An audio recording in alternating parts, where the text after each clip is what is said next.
Ngayon natin sa history, 7 out of 20. Di ba ang hirap? Basta sige na pag-aralan yung history na hindi. Kaya nga pero yan, mas din po. Basta pinakayaw ko talaga itong subject na to.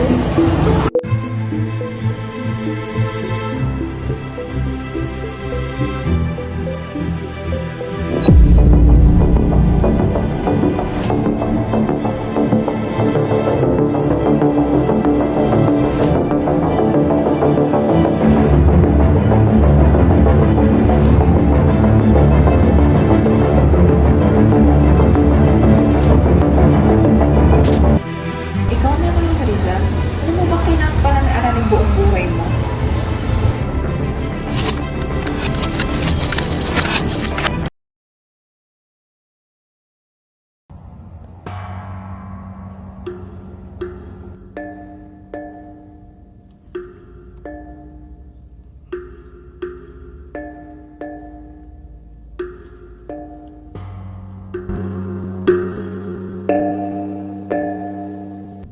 Ano to? Anong damit to? Ba't? Tayo ay muling magkakatipon-tipon para sa isang mensahe na tayo ay magkakasiyahan mamaya. O dato, yan ay kagalak-galak na malaman. Tayo na.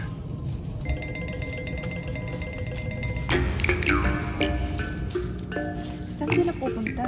Bahala na.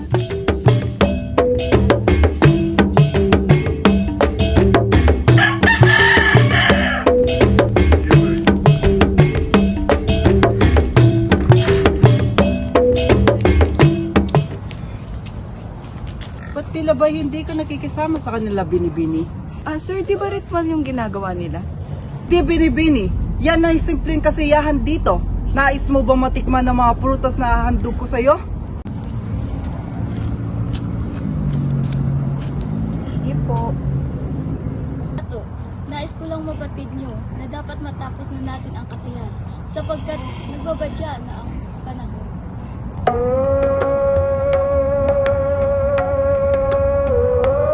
Sige na, Binibini. Sisinupin ko lang ang akin na sasakupan. Go lang po.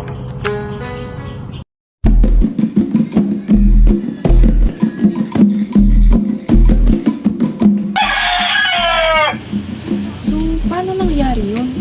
Bumalik ako sa nakaraan? Ano to? Parang movie lang. Pero, paano?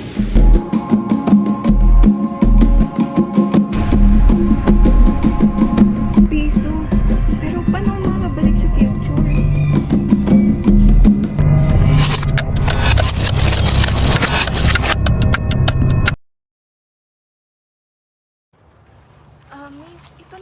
Miss, ito na ba yung papatayin si Rizal? Oo, Binibini, ito na ang mga oras na papatawan ng kaparusahan si Rizal. Kaya nga alam mo bang bayani yan? Yung buhay niya, hindi pa namin aralin. Oo, Binibini, si Rizal ay isang bayani. Kaya ngayong gabi rin, kami ay kikilos upang maipaglaban ang karapatan ng mga Pilipino. Pwedeng makinood ba?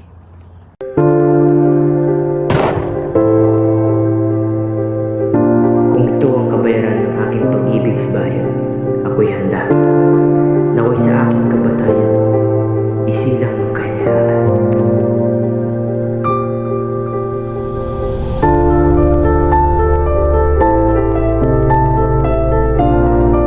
Rizal, di maaari. Ngunit, di ka namin bibiguin. Kami, ititigil na sa pagiging tahimik.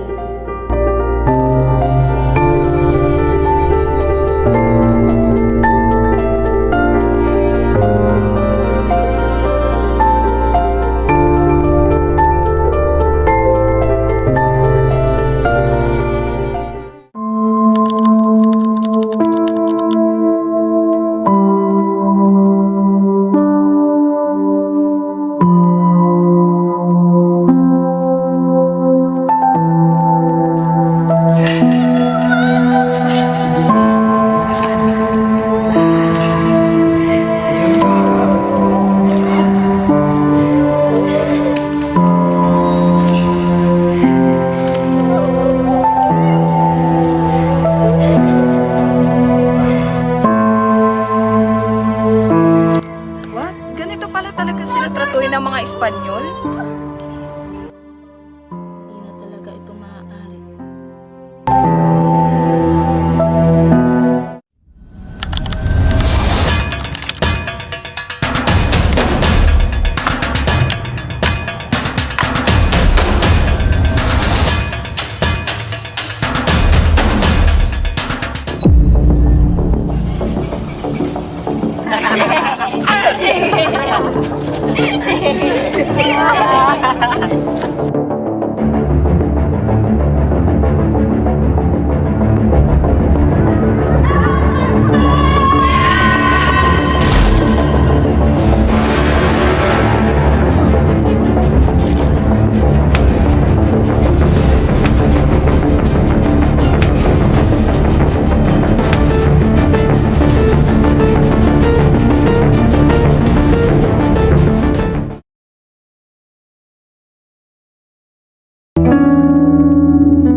Miss, pwede ko ang tumulong?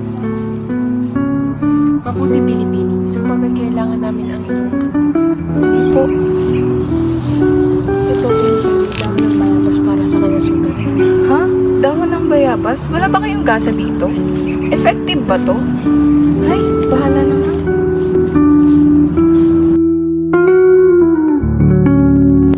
Salamat, Pilipino. Sa pagbibigay na lahat ng iyong mga kaya upang kami ay iyong matulungan. No problem po. Tara, Binibini. Tayo magpahinga natin ito sa atin. Tara po, gutom na rin ako.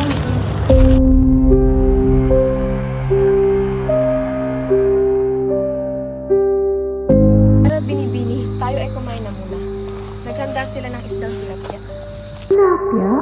Ginawa na kaya nila yung sex reversal ni Rafael sa tilapia?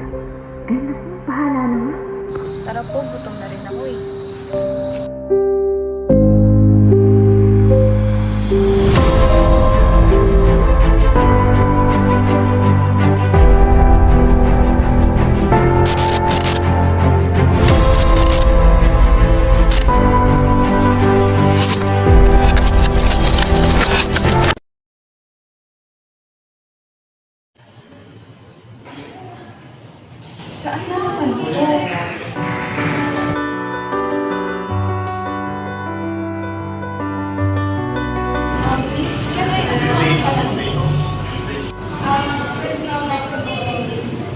Bakit parang ang fluent magsalita ni ate sa English?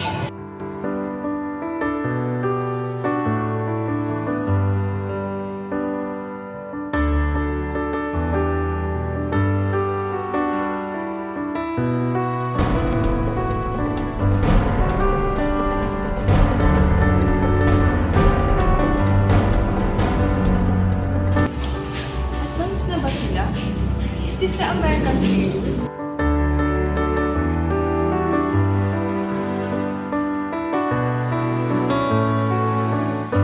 Hello, Miss, are you 50? Yes po. Anong kurso ang iyong kinuha? Course, eduk po. I mean, teacher po.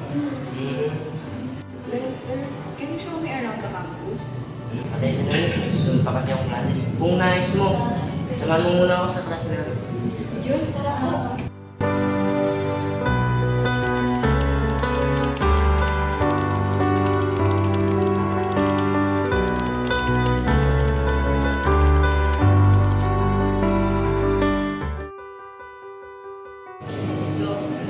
Good morning, everyone.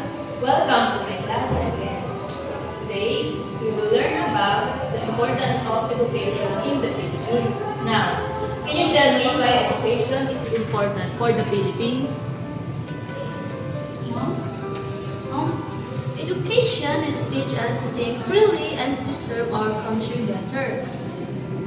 Oh, ang ganda. Tuwid pala talaga sila.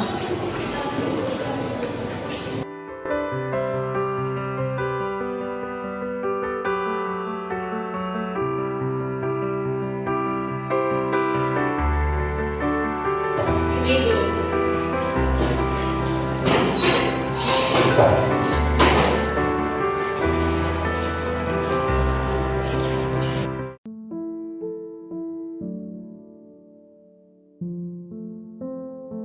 Miss, can I join?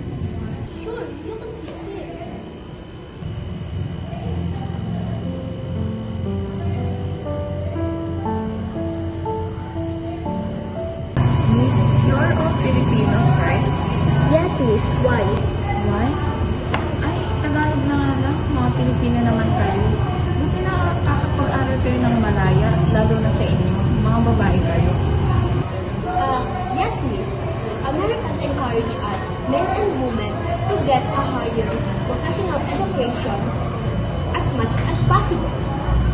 Oh, really? Nakinig pa ng tulong ng mga Amerikano.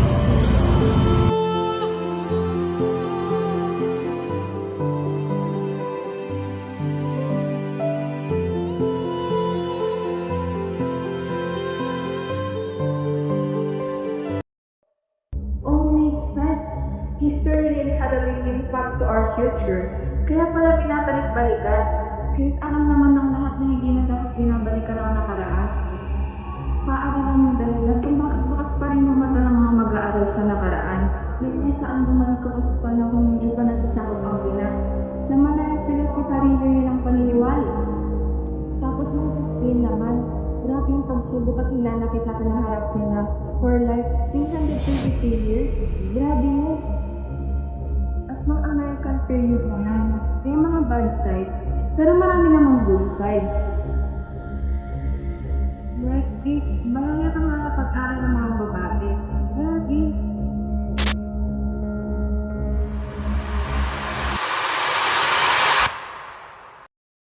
Galian! Uy!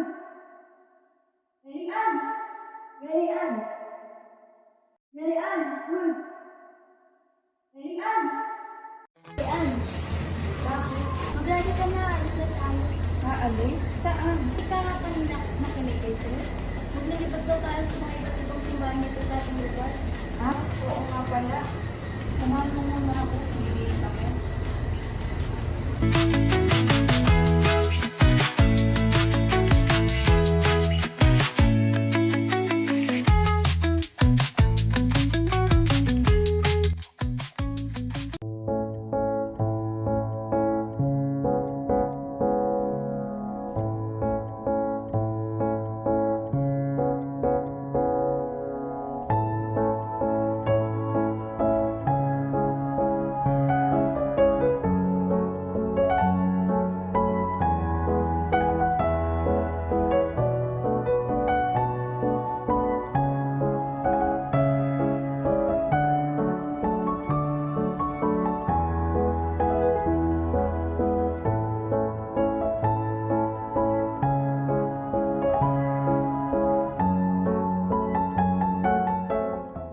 Okay, now we are here in Pilar, Bataan.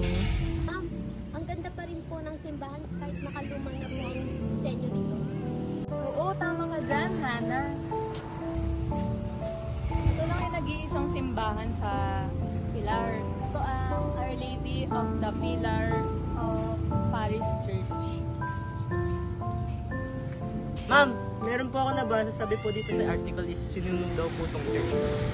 Ah, oo, Zach. Ang 1890, nunod na mga lokal na rebulsyonaryo Pilipino ang simbahan na ito. Ang mga simbahan at kumbento ay madalas na pinupuntirya dahil pinupuring itong simbolo ng kapangyarihan ng Espanya at kung minsan ay ginagamit bilang garison o hintilan ng Espanya. Ang simbahan ng Our Lady of the Pilar Parish ang tanging simbahan sa Bataan na nakaharap sa bundok o sa dambana ng Kagitingan, Mount Samat. Kung sa halip na sa dagat, sa bundok siya nakaharap na nakasanayan na ng mga Espanyol.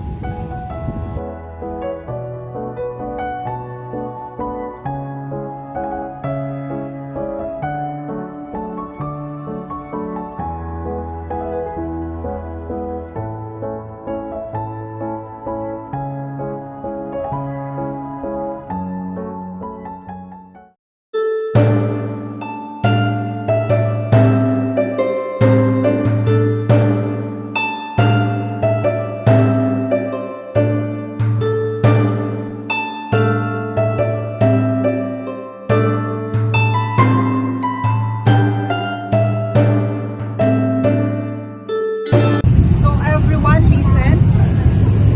Sir, ano po yung historical background? St. Joseph Cathedral in Balanga, Bataan was built during Spanish colonial period, with this parish officially established by Dominican friars in 1779. The church served as a religious center for the company reflects Spanish influence